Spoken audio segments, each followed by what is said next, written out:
Go for it. Okay. So, good afternoon, everyone. The dilemma of the week goes like this. A guy makes his order from the kosher supermarket, and it's a delivery in the days of Corona when people don't go out shopping, so he had to get it delivered. And he receives his delivery. He goes through it and he starts putting stuff in the fridge and putting stuff away.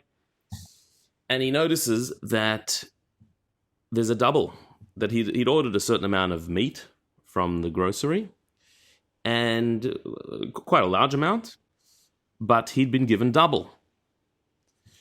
So he immediately calls up the grocery and says, "You've sent me double my order of meat." And they say, "Oh, sorry about that." They have a look and they check his order, and they see indeed that they've actually put it in twice. They've doubled his order of meat. And they said, "Don't worry, we haven't charged you. We only charged you for the order that you made. We've sent you extra. So if you don't mind, just drop it back to the shop when you can, and we're square." He says, "No problem." So hang on a minute. Don't you have a policy of no returns of food? And this policy, generally they have that policy, but usually it's if you open it. But here, during the Corona times, they're not taking anything back from anyone due to the danger of contamination. So you're not taking returns, isn't that right? And the guy in the shop says, "Oh yeah, so what do we do now? I've sent you extra meat. You haven't paid for it, but we can't take it back." He says, I'll have to ask the manager. Hold on a sec. Puts him on hold. And comes back to him and says, you can keep the meat, but you have to pay for it. The guy says, "What?" He says, "Yeah, you have to pay for it." He says, I mean, it's a lot of meat. I ordered enough meat for the next couple of weeks. I don't need double that. He says, well, what do you want to do? If you don't want it, then throw it out. So he says, "What? Throw it in the bin?" He said, "No, yeah. You got a choice. If you want to keep the meat, then you have to pay for it. If you don't want to keep it, you have to throw it out." The guy says, Isn't there Bal Tashchis for throwing it out? So that's question number one. Is a Bal Tashchis destroying something of use by throwing it out? So, okay, so you don't want to destroy it, so then keep it. But if you want to keep it, you have to pay for it. He says, "Listen, I mean, I could put it in the freezer. I mean, I would use the meat, but like, I'm not planning on paying so much for a huge amount of meat. I'll pay for this when I order it in a couple of weeks, not now. I'm not in for it now." Give me credit. I want credit. Credit? Meaning what? I'll pay for it later. Yeah, I'll pay for it when I use it. Well, that would have been nice, but the shop owner wasn't happy with that. He said, either you pay for it now or you throw it out. We're not giving you free meat now, and this shop is very strict on credit. So we're not doing that. You either pay for it now or you throw it out.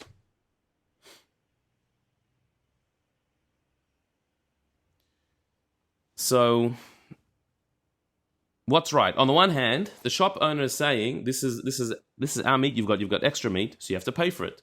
You can't return it to us. So then, why should you have it for free? You have to throw it out. The guy says, "Well, why should I throw it out? Throwing it out, first of all, that's wasting, and second of all, what does it bother you? I'll keep it. If you're going to throw it out anyway, let me keep it. In fact, if you're so insistent that I throw it out, I'll throw it out, then I'll go out and find the meat and bring it in.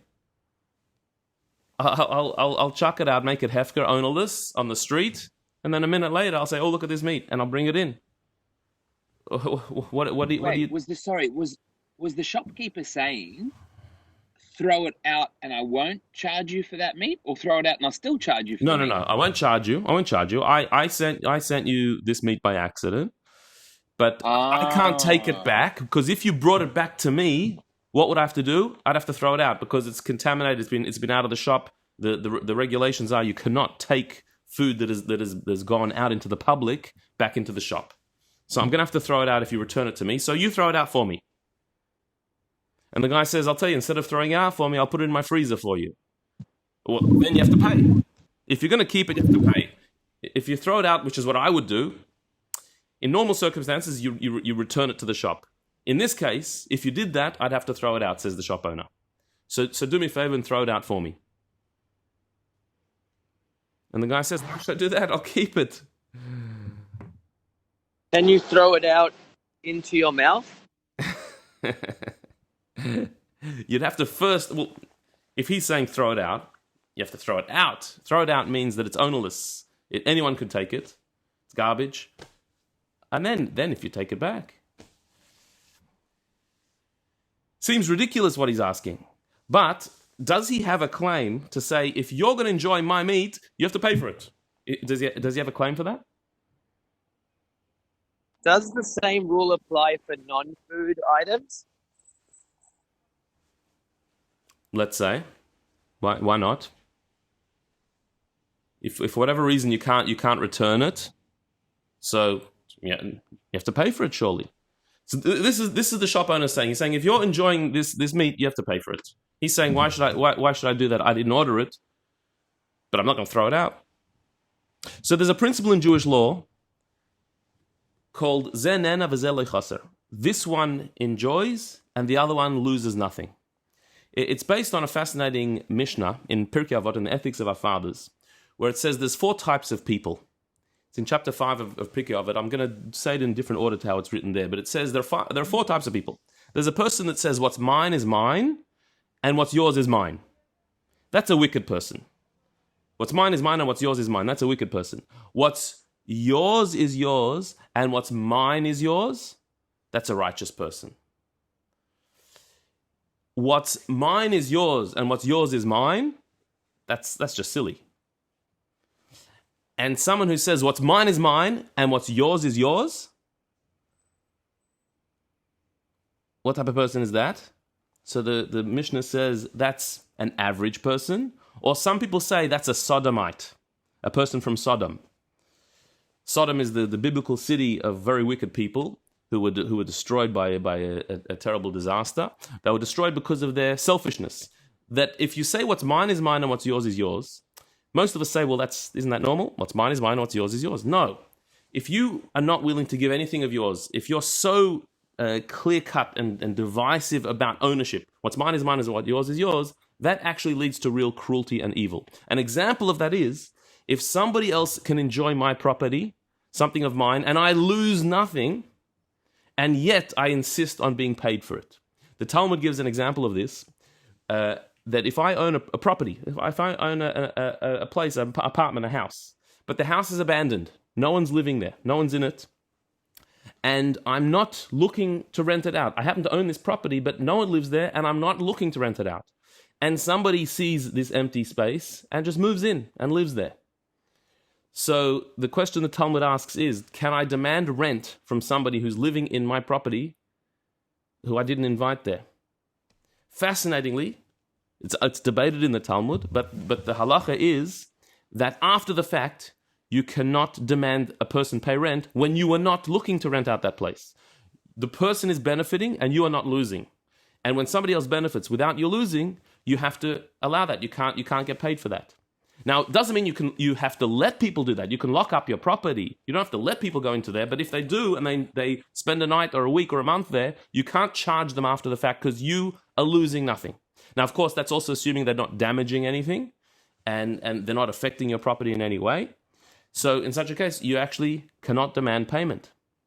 The Talmud debates this and discusses it at length, and one opinion says that the reason why they don't have to pay is because there is a certain benefit they're giving you by living there. When somebody lives in a place, they look after it a bit more. It's lived in as opposed to empty. You know, when you leave a place completely vacant, it gets destroyed and dark and things go bad. But either way, you cannot demand payment for such a thing. And if you do, you're like a sodomite, a person who says, what's mine is mine and what's yours is yours. This is my property, you have to pay for it. Even though I didn't lose anything from you being there. So surely we could apply this to our case today, that the shop owner has sent extra meat. He's saying you have to return it because you can't technically return it, and if you did, I would throw it out. So I'm asking you to throw it out for me. So in other words, the shop owner can get no benefit from this meat. So to ask the guy and to tell him that you have to pay for it, why should he? This meat can be no benefit to the shop owner. So if one can enjoy it and the other person loses nothing, he loses nothing. So then, why should he demand payment? He has no right to demand payment, and that indeed would be the halacha. But here, in fact, it's even worse. We're going to be even worse on this shop owner. He's got even lesser claim than that, and that's because his policy was no returns. Maybe that's the government policy, or maybe that's his policy. Whatever it is, the policy is no returns of food. What that usually means is, if you, the customer, bought something and you changed your mind, you didn't want it, you can't return it. That's just bad luck. Maybe the wrong thing, you can't use it, it's bad luck, no returns. You're going to lose usually by the no returns policy. But in this case, it's the other way around. The shop owner loses as a result of the no returns policy. As soon as that meat went out for delivery to the wrong place, to a place that didn't order it, as soon as it went out, that meat has become ownerless, has become useless, valueless for the shop owner. From his mistake, that meat is now valueless. He has no claim in that meat anymore. It can't come back to him. It hasn't been paid for, so it's worth zero for the shop owner. Because of his mistake, it's worth zero. So therefore, when it arrives at the recipient, this is ownerless meat being delivered to you. The shop owner has no claim on it whatsoever. And so therefore, he can take it for himself. He can keep the meat. He does not have to pay for it. He doesn't have to throw it out and take it back in. He can totally keep it. It's ownerless meat. So, unfortunately, our shop owner in this case has no legs to stand on. His claim of being paid, or you have to throw it out. Sorry, mate. No chance of that. The recipient can keep it. What's interesting is what comes out of that Mishnah in Pirkei Avot. The idea that what we might think would be just normal business, what's mine is mine and what's yours is yours, the Mishnah says, no, that's actually being one of the wicked people from Sodom. That there are things that you own that somebody else can benefit from, and you lose nothing from it. So apart from the need to be generous and to actually give to other people, if somebody else benefits from something that's yours and you lost nothing, be happy. Be happy that you are able to actually do an act of kindness without even losing anything. Rather than demanding payment, extracting payment and saying, well, it's mine, so therefore you have to pay for it. We should enjoy the fact that somebody may enjoy something of mine without me even losing it. That is an easy act of kindness. Any comments? Can I ask something, Rabbi? Sure. Then what if the owner said, how about, look, it's our mistake, and if you do use it, you use it. But if you would like, you can offer some money in return. Up to you how much. That's totally fine. And then I guess the second question is, does it count as is it count as charity or tzedakah, or actually a mitzvah if you've made the mistake and then gone, you know what, you're going to enjoy it because it's yours now and we can't return it. Okay, yeah. So because your intention wasn't really to give it, so it doesn't count as your charitable offering. It's an interesting question. As far as the first question, of course, the shop owner could say, out of the goodness of your heart, if you'd like to contribute something towards it because you're anyway getting this extra meat, he could say that, but he cannot obligate it. He cannot enforce a payment here. That's the point. And if the recipient, out of the kindness of his heart, wants to give a tip or a thank you to the shop because I'm getting all this extra meat, he can do that. But we cannot obligate him to do that because the mistake was in the shop's hands, and there's no intrinsic value of that meat anymore to that shop. They cannot sell it. So we can't obligate him. Whether the shop can consider it a donation, a charitable donation, well, I guess in a way they can. They can say that this was meat that we gave up by accident. Enjoy it. If they say enjoy the meat, it's yours. So then that would be charitable. It's just to witness, but not to try and enforce payment. Rabbi. What if the transaction was such, right? What if the transaction was as follows? Let's say the meat that was ordered was $100 worth of meat. and it was only ever going to a charity, to an actual charity, let's say OBK, and let's say the shop owner was giving that $100 as a donation, and it turned into double, can he consider his miser to be $200 in that situation, or his miser only 100? Well, that would be no different to me reaching my pocket to get some money out to give into a charity, and I accidentally gave $20 instead of $10 or $200 instead of $100. Is that not charity? Of course it is.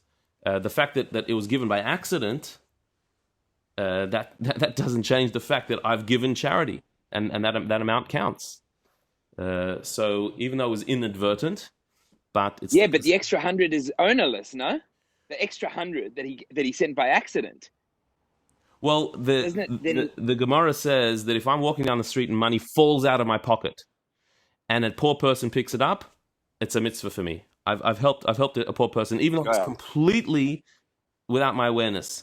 And the proof of that is from the Torah that there's a law of shikha, which means that when you cut from your fields the wheat from your fields, if you left a bit in your field, you left a sheaf of wheat in your fields, you have to leave it there, and a poor person is allowed to take it. And that's a mitzvah. Even though I forgot it, I didn't intentionally put it there. I forgot a sheaf of wheat in my field. I leave it there, and the poor person takes it, and that is still a mitzvah. So you can do an inadvertent mitzvah. It's possible to do an accidental mitzvah. In fact, it would reflect very good on you, because the things that you do inadvertently, by accident, without thinking, are the things that you really want to do. You know, like a Freudian slip, the things that you didn't mean to say, but it came out. So if you're accidentally doing mitzvahs left, right, and center, that's a very good sign that you've got a very good soul. May we all do that. And I guess the recipient could say, the recipient of the extra food, if they were sharp, could say, look, I know you said it was an accident, you sent me twice the amount, but we all know everything's from God, so it wasn't really an accident, and this is all what was supposed to happen, and my family will be fed very well for half the price this week. That could be. Baruch Hashem. Yeah. Hashem is feeding us. Hashem provides. Shkoyach, Rabbi. Okay. Thank you again. Have a great day. Great one. Thank you. All the best. Bye. Thank you. Keep well, guys. Thank you. All the best. Rabbi, thank you. Thank you. Bye-bye. See you guys. Bye. All the best.